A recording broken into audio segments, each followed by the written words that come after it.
I got a question for you. What's the first scale that the majority of guitarists usually learn when they're starting to jam on the guitar? I'll give you the answer. Obviously, that's the pentatonic scale, right? And honestly, for a lot of us, it becomes the best scale to use. But here's the problem. More often than not, we get stuck on one shape, one position, or one box, however you name it. And a lot of players really struggle to break out of that pentatonic box. And that's exactly what we're going to look at today. If you feel like you're stuck in a scale position and you keep going back to the same phrases, the same licks, stick around, because in this video, I'm going to show you a simple way for you to move more freely across the fretboard using these pentatonic boxes. I made a short a while ago, and this is the comment that I got on the video.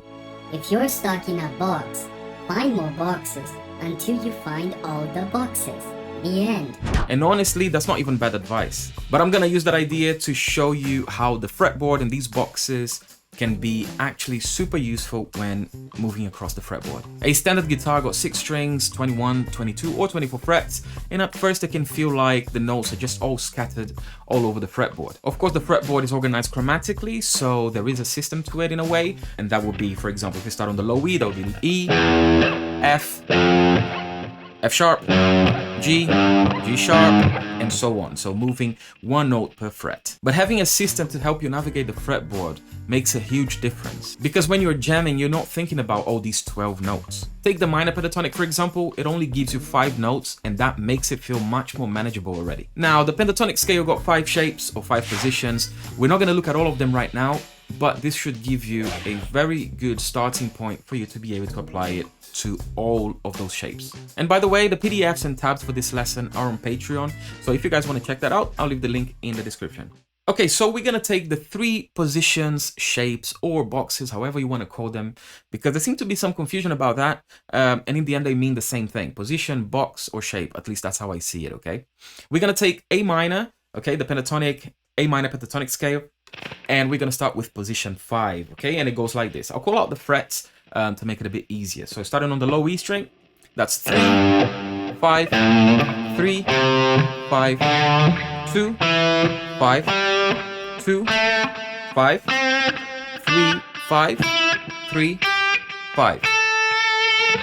We're only gonna take the first 4 notes, which are, okay, 3, 5, 3, 5 on the low E and A string, which is a G, A, C, and D. Okay, then we got position 1, which it starts on the A note, okay, low E string, so that's 5, 8, 5, 7, 5, 7, 5, 7, 5, 8, 5, 8, okay? Again, we're not gonna use the whole position, but I'm just showing it to you so you know where we are, okay? And then we're gonna use position number 2, okay, which starts on the next note, which is C on the 8th fret of the low E string. I'll call out the frets. That is 8, 10, 7, 10, 7, 10, 7, 9, 8, 10, 8, and 10. Okay, so there you have it. 3 positions of the minor pentatonic, and it goes like this. I'll play it all at once, one after the other.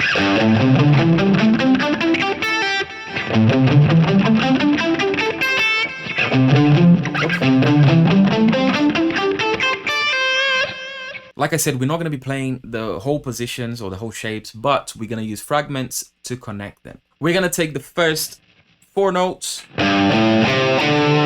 okay, from the 5th position, which is G, A, C, and D, like I mentioned, and slide to the 7th fret of the A.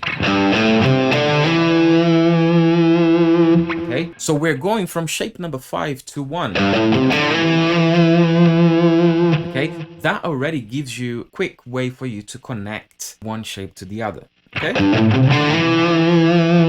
and then in shape number 1, we're gonna play the same thing but an octave higher, starting on the 5th fret. Okay, okay, so we're gonna play 5, 7, 5, 7, slide to 9. So all together we got this.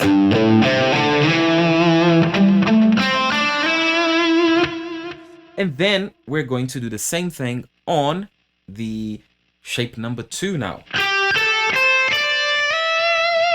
We're playing 8, 10, 8, 10, and then sliding to the 12th fret. And here we actually have shape number 3.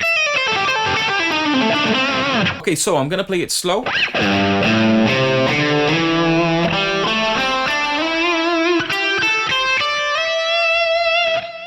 So using these little phrases will help you to move across the fretboard into these boxes. You don't have to use just that. Another thing that I like to use is this. You're gonna take, for example, few notes from one position, let's say starting from 5 again. Okay, I'm gonna play until the G string. And then I'm gonna go to the next position and play from the D string. So I'm gonna go back one string and play it from there.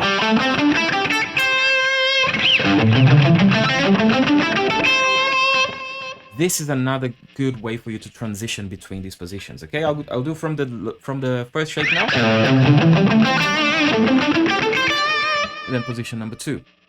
Okay, there's lots of different ways that you can use to practice connecting these boxes, because in the end you need a system that will help you navigate the fretboard. Because like I said, sometimes I feel like the notes are all scattered, and if you don't have a system, reference points, it's really hard for you to navigate the fretboard, especially when you're starting out. So I think that's it. This should give you a very solid starting point on connecting these positions, because I know it can be tricky, but this should definitely help you out. Okay, think about these fragments, small phrases, 4 notes, 5 notes, you know, whatever it is, for you to be able to connect these positions. Okay, like I said, the tabs and PDFs are available on Patreon.